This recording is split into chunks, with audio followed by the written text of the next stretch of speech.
Hello everyone, welcome back to the Law on Obligations and Contracts. So let's continue our discussion with extinguishment of obligations. Now for this video, we will continue with confusion or merger of rights. So to recall, we have already discussed the first mode of extinguishing an obligation, which is payment or performance. The second one is loss of the thing due. The third one is condonation or remission of debt. And the fourth one is confusion or merger of rights. So what is confusion or merger of rights? It is the meeting in one person of the qualities of creditor and debtor with respect to the same obligation. The reason or basis for confusion are the following. The law treats confusion or merger as a mode of extinguishing obligations because if a debtor is his own creditor, enforcement of the obligation becomes absurd since a person cannot claim payment from himself.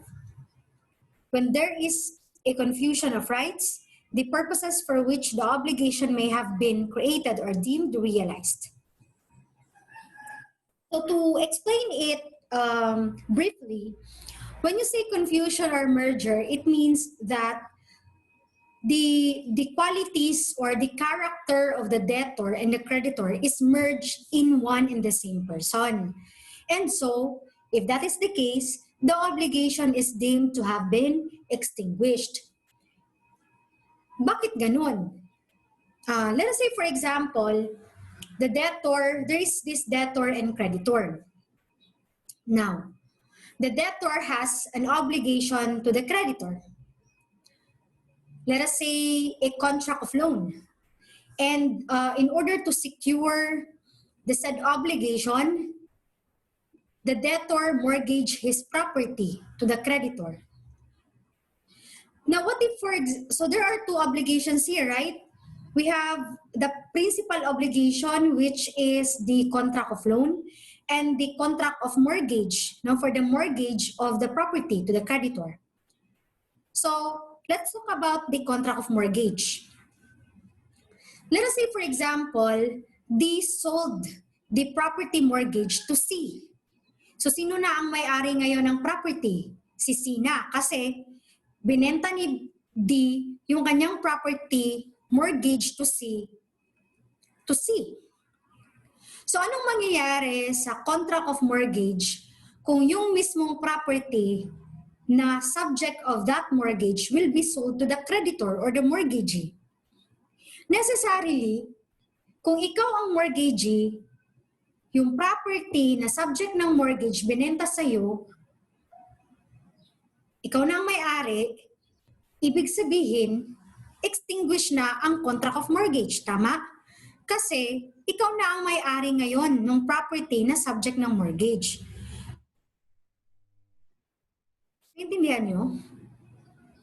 Meaning to say, the obligation of the debtor to deliver the mortgage as payment, as security of the obligation, is now merged in the person of the creditor because the creditor now is the new owner of that property.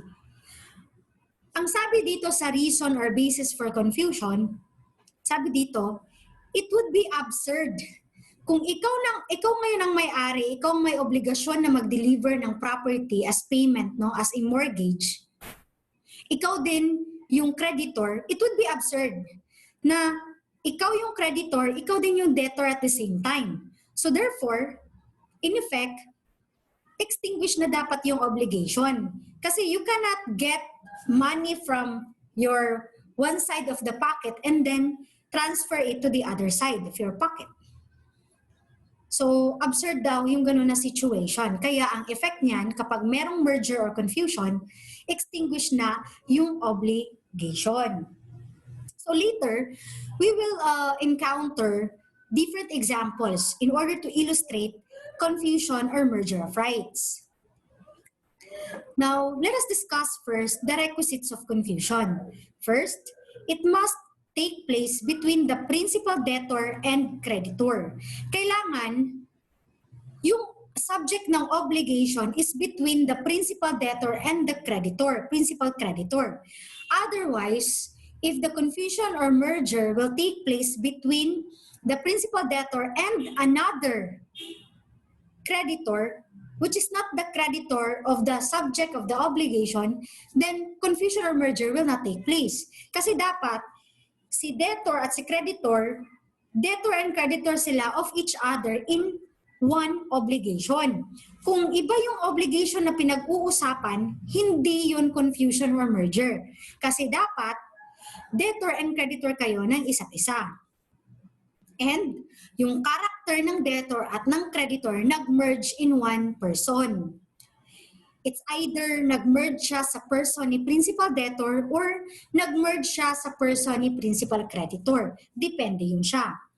And second requisite is, it must be complete. Meaning to say, kung 10,000 yung obligation, the confusion or merger must be equivalent to 10,000 pesos.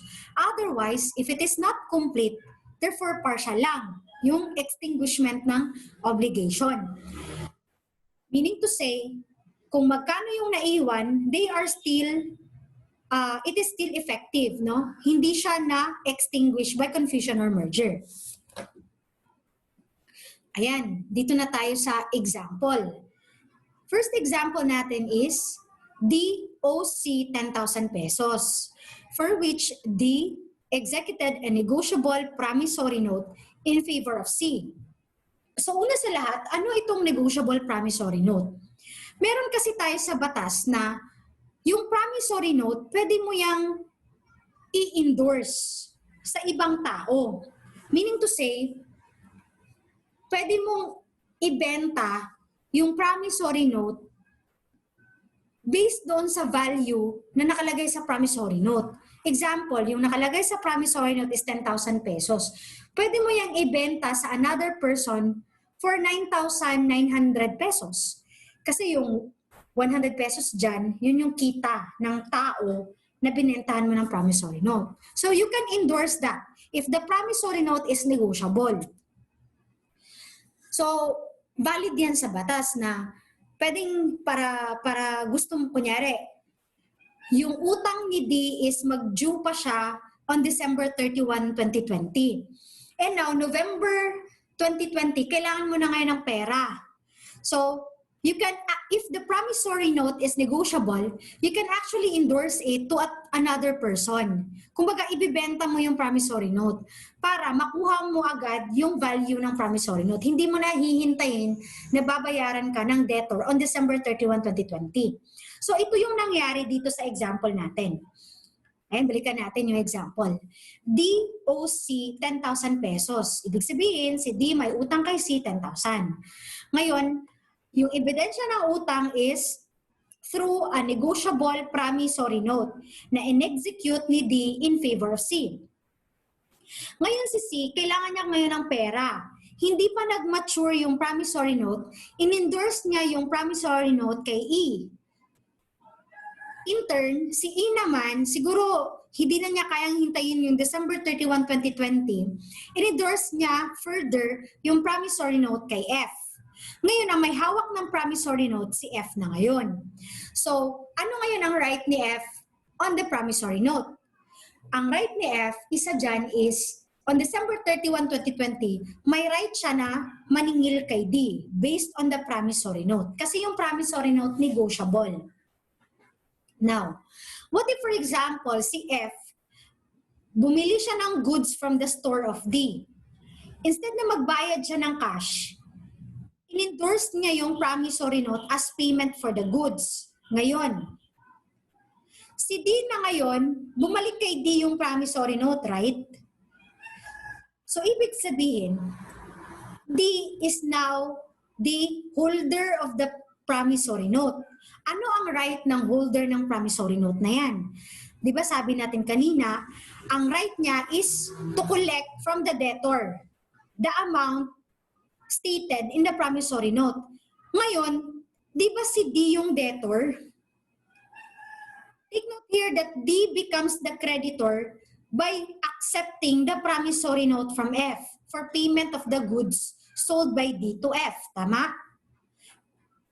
So ngayon, naging creditor si D, siya ngayon ang may hawak ng promissory note. So pagdating ng December 31, 2020, si D, maniningil siya sa debtor. Sino yung debtor? Di ba si D rin? So meaning to say, the character of the creditor is now in D or has now been possessed by D. And take note that at the same time, D is the debtor. So meaning to say, there is a confusion or merger of the rights of the creditor and debtor. Nag-merge siya in the person of D as the principal debtor. So ngayon, si D na ngayon, both the principal creditor and the principal debtor. So, ano yung rationale again? It would be absurd daw kung ikaw ang creditor at debtor in the same obligation. Alangan naman bayaran mo ang sarili mong credit obligation at ikaw din yung magtatanggap ng payment na yan. So, it's as if wala na ang obligation kasi ikaw na ngayon ang creditor at debtor at the same time. So I hope that is clear in this example. Now let's go to another example. D borrowed money from C as security, D mortgaged his land. Ito yung example natin kanina, di ba? Subsequently, D sold the land to C. So paano natin to i-illustrate in a simple way? Si D daw nangutang kay C. Para ma-secure niya yung payment ng obligation niya, nag-mortgage siya ng land na pagmamay-ari ni D. Okay? Minortgage niya yung land. So, ang pag-uusapan natin ngayon is yung lupa. Diba?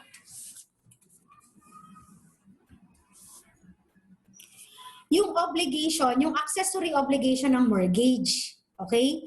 So, what if, for example, si D, binenta niya kay C yung lupa? Diba?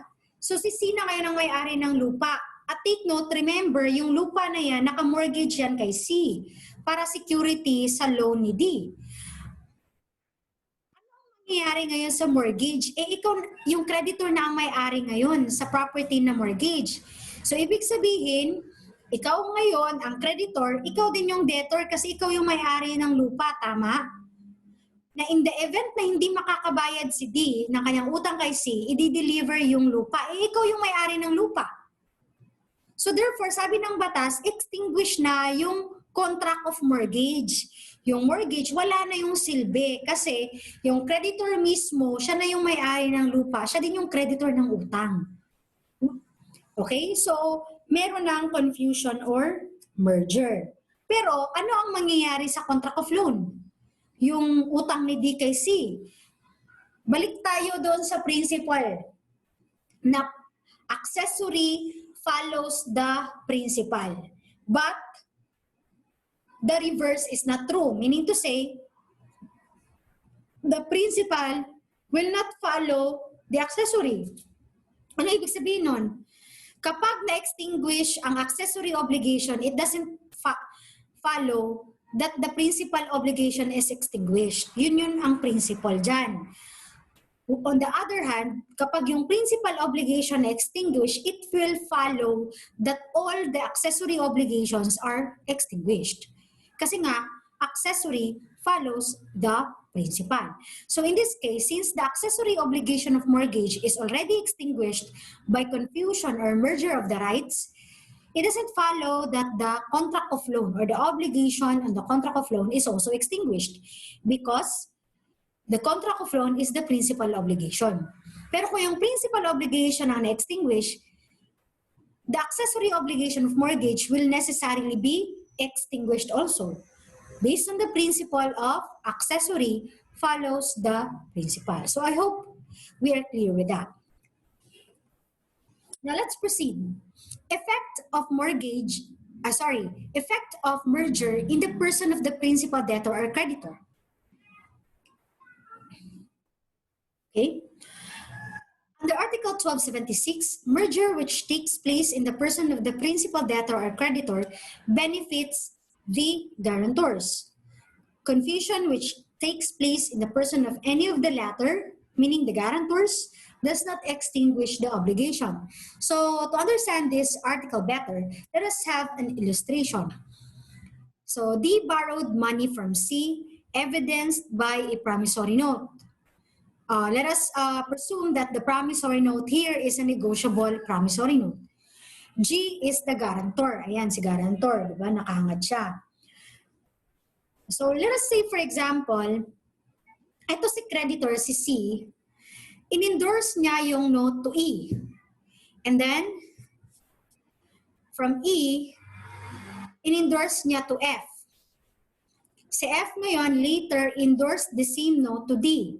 So yung promissory note ngayon, nasa kamay na ngayon ni D. Diba? Sabi natin kanina sa illustration natin, merong merger or confusion of rights. Kasi si D ang may hawak ng promissory note, si D din yung debtor. So na-confuse or na-merge yung character ni creditor at debtor sa person ni debtor. Okay? So, ano ngayon ang mangyayari sa accessory obligation ni guarantor? Diba sabi natin, ang rule ni guarantor dito is kapag si D, hindi siya makakabayad ng utang niya based on the promissory note, pwedeng si guarantor ang magbabayad. Siya yung pwedeng mag-collect sa kanya si creditor.